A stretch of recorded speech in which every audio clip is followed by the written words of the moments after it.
Hey guys, Jason here with Unchained Performance. This is going to be our episode 3 of our Road to Dragweek series. We got the old iron block mocked up in the car.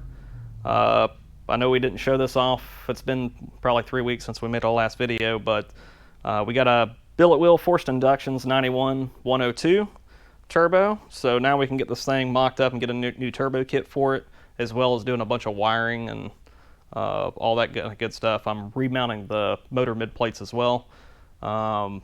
We sold the Turbo 400. That is now gone.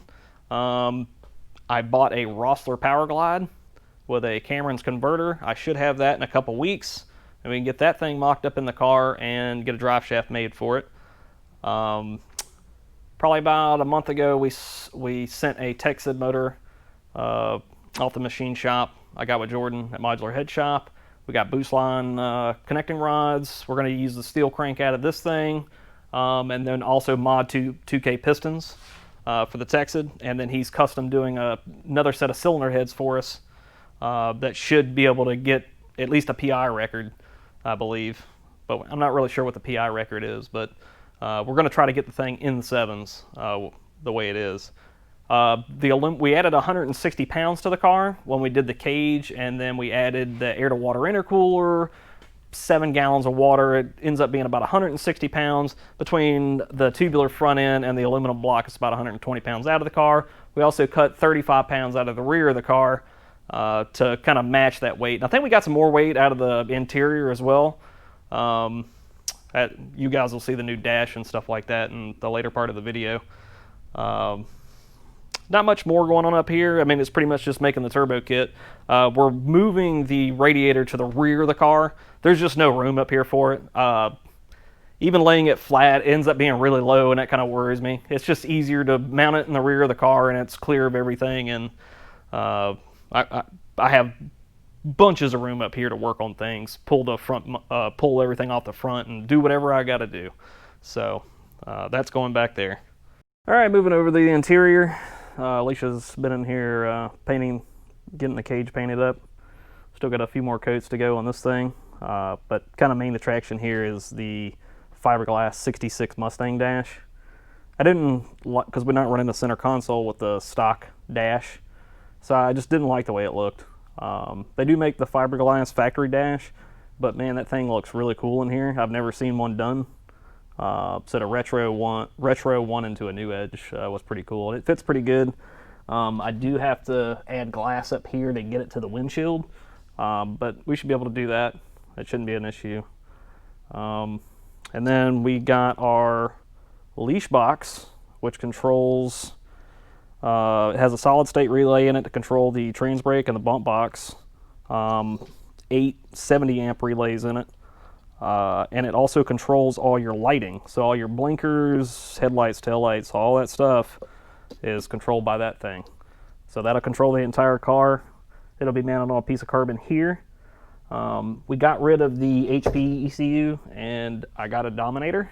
So hopefully I can get that ordered here in the next week or two. We're going to mount the Dominator on the crossbar under there. I'm going to use a Motion Raceworks mount for that. We got a new TRZ mount for the 6-inch screen, so it'll just mount straight to the column. Precision shifter is going to be mounted on either a pedestal, or I got to kind of sit in there and see how it's going to sit, if it really needs to be on a pedestal or not, or the factory brackets with it that come with it are going to work good. And then we're also going to do sheet metal on the door panels, and then run some switches for the windows and stuff in there. All right, coming around to the rear of the car, we have chopped everything out of here. This thing had a square tube fuel cell cage that kind of recessed mounted the fuel cell, and it worked great for us.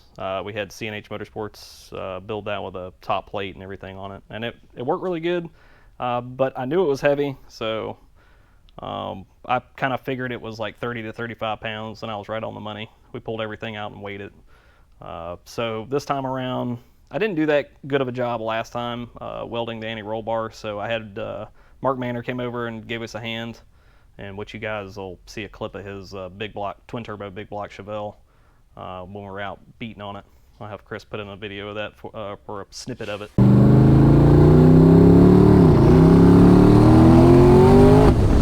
He came over here and grinded on some stuff and got this thing all cleaned up, cut the anti-roll bar in there, and then I just went ahead and tigged everything back in, so now it looks a lot nicer. This is just going to get a flat piece of carbon or tin or whatever, and just a couple of chromoly crossbars that'll hold the water tank in and the fuel cell at an elevated point. And it should only weigh probably around 7 pounds versus the 35 that it had in it before. And then also another new thing that we did get was TRZ Motorsports hooked us up with these fantastic Mincer shocks valve for this car, so we can get the other double adjustable string shocks out of the car and put these bolt-ons in, and that should help us get to our goal, I think. Not much more back here though. That's pretty much it for now. Hopefully in a couple weeks we'll have this thing with a piece of tin on it and the fuel cell and stuff in it.